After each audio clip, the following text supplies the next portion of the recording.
Hello, Brianna Middays here at the premiere of Truth Be Told. So many incredible actors going to be here. Octavia Spencer, Candy, Tammy, Mekhi Phifer, and many more. So make sure to stick around because you're in for a treat.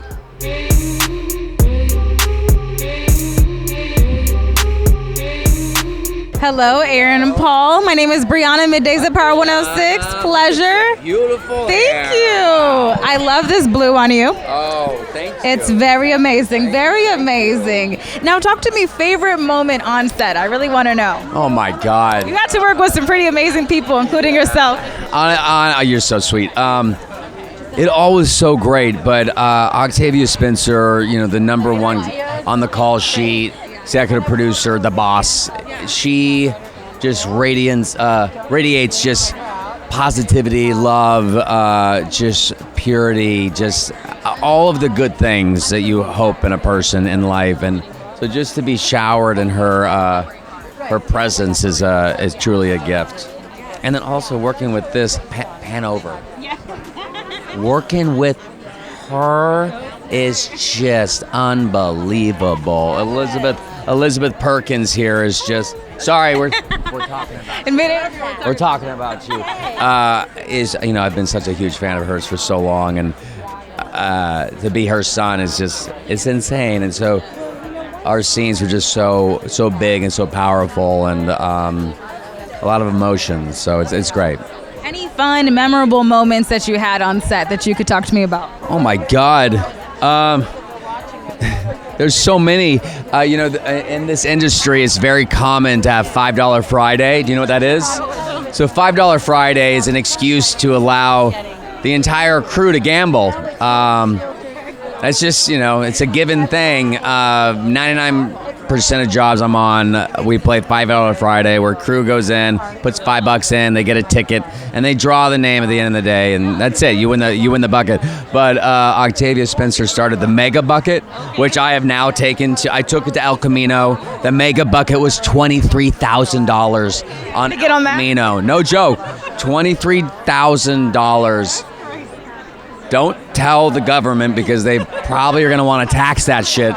But yeah, I mean, it's just so. But Octavia started that thing on this job where she donated a lot of money and donated prizes and just made it so fun and beautiful. And yeah, it was great. I love you. You're amazing. Author, producer, actor. I mean, just so amazing. Everyone has been talking about working with you. I mean, what was your favorite moments on set? Because I've heard everybody else's favorite moments. What is your token favorite moment? You know what? My favorite moment was the very first day that we rolled on camera. Because then it became a reality. And the fact that we have this amazing cast, the amazing creatives behind it, that's my favorite moment. And the day we said wrap, because we knew we began and we finished and now we're here. So we have too many great actors involved in the show for me to pick one moment.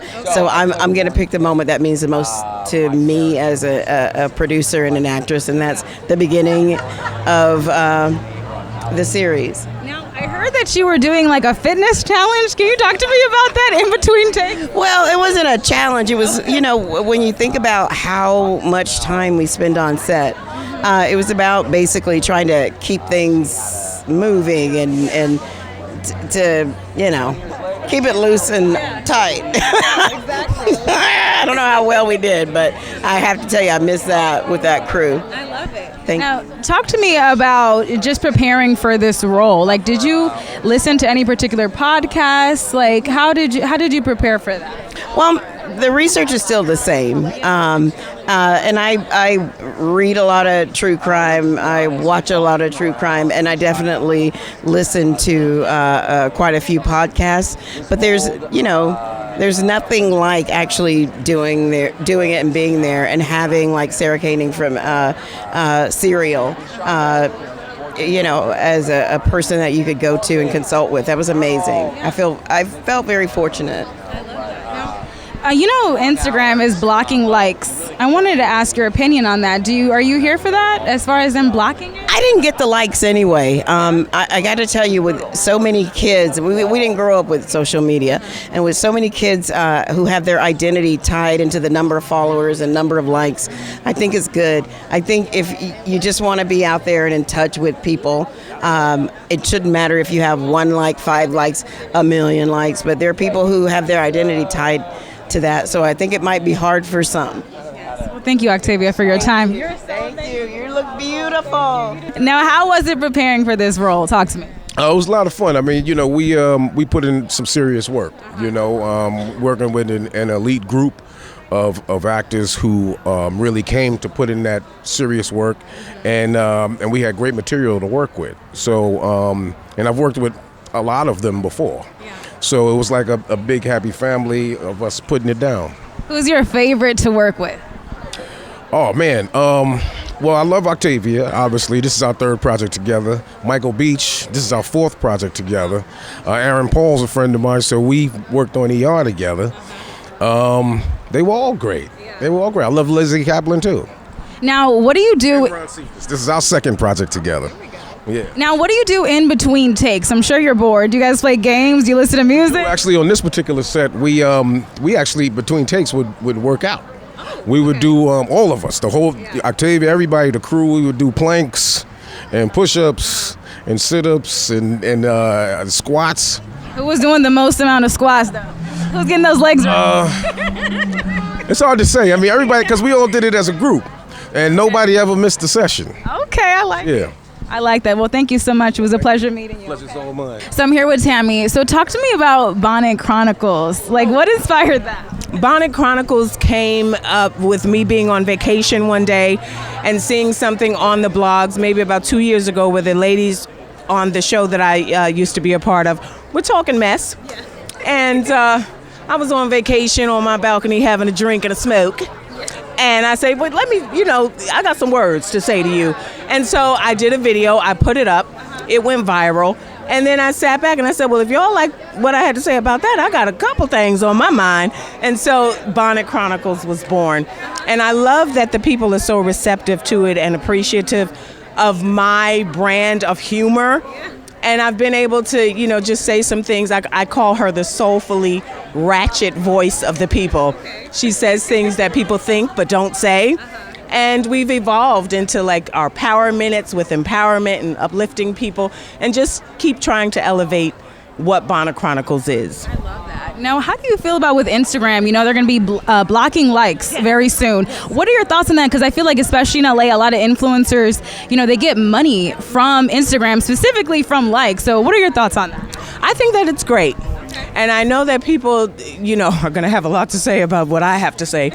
But I think it's great that they're blocking likes. I think that social media has kind of taken a turn where certain people's self-esteem and how they view themselves based on the imagery that's put out feel like they're less than, or that they can't compete, or that they're not successful, or that they're not achieving, when really in actuality they are. And so you see these likes and you put up a picture and you think, well, I only got 200 likes, and somebody else put up something else and they've got 100,000 likes. And if you're not secure within yourself, that can take a turn for the worst. As it pertains to the influencers, Instagram is not saying that you will not be able to have your analytics. People can still tap your picture and like it, and you will still see that you got 100,000 likes per picture, but we just won't be able to see it and be able to base comparisons as it pertains to our self-value and our self-worth versus yours. You're not going to lose any money. You're not going to lose a dime. You're going to get love. Yeah. Now, last question. Did you see that Drake got booed off at Camp Flog Gnaw? I did. Now, we want to show him some love. What's your favorite Drake song? Oh, my favorite Drake song. Oh, there's so many. Yeah, that's why I'm like, what can I narrow it down to? I was really in love with Marvin's Room. And I'm, like an oldie but goodie type of girl, and I know he's got so much out now, but I just go back to the stuff when he first came on the scene, and that's the stuff that I love from him. But he should not have gotten booed. But I will say that audience is specific audience. They want a certain type of thing. It's just like if you go to Coachella, you don't want to see Tatiana Trail. You don't want to see me up there. You know what I'm saying? So I might get a little boo action. But so I think that's what he was up against. But of course, everybody loves Drake. Well, thank you, Tammy. It was a pleasure. You're so cute. Our show is like crazy and wild, and it's different every time because we have like a lot of crowd participation, right? We do a lot of games and stuff. Well, you know, edgy games. Let me just say that. I'm gonna keep it clean. Anyway, so we have people come up from the audience and do some wild stuff, and so it's The wildest stuff. Girl, I don't even want to tell on the, like, I personally feel like the people who come to the show they're wilder than we are. So I've seen some crazy things on stage. Like I've actually seen a married couple where the wife got completely naked on stage and her man went down on her in front of everybody. Like it was thousands of people in the building and we rooted them on. Oh my God. Oh my God. You're shocked right now. But I know it's crazy, but like typically somebody's always getting naked in our show. And I mean, I know that sounds crazy, but it's all in fun though. And I don't know how to describe it to you because it just sounds crazy, but it's just really for people to just like let their hair down, have fun, be free, and just do you. And Instagram is blocking likes. What are your thoughts on that?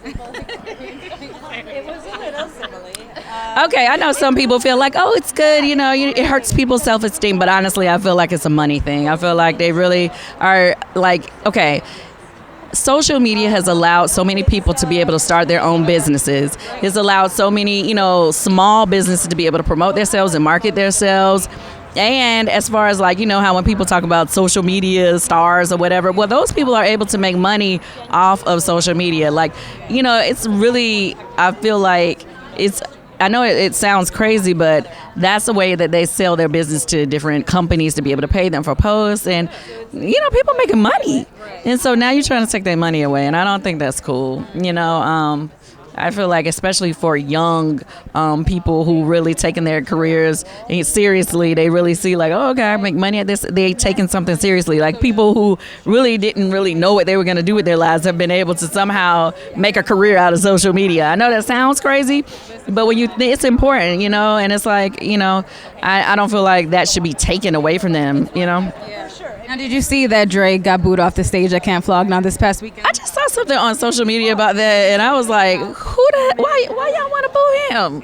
His music is crazy. Like, why? Did you see his face when he walked off the stage? Like, what were your thoughts? That part. How did he look? I just feel like, he was like, I'm here for you. I'm here for the people. And that was his response to it. He didn't look butthurt, but he did look hurt, And I understand that. I mean, like, to me, I feel like, okay, here he is. He got hit on top of hit on top of hit. But he just, like, decided to come through and do a surprise for all of them. And they do him like that. I'm like, why would you do him like that? Like, you didn't pay for him to come. He just gave you some love and then you didn't give him the love back, and I just feel like that was wrong. That's just my opinion, but it's like, hey, whatever. You do you. If he would have came and showed up in Atlanta, I know they would have went crazy and showed him love. It's like if people wonder why certain cities people don't want to show up. It's like if you're not giving people the love, you're not giving artists the love and supporting those artists, they're not gonna come through. You think he gonna come back over there no more? No, unless you paying him a big bag. Like, let's be real. All right, thank you, Candy, so much. It's been a pleasure.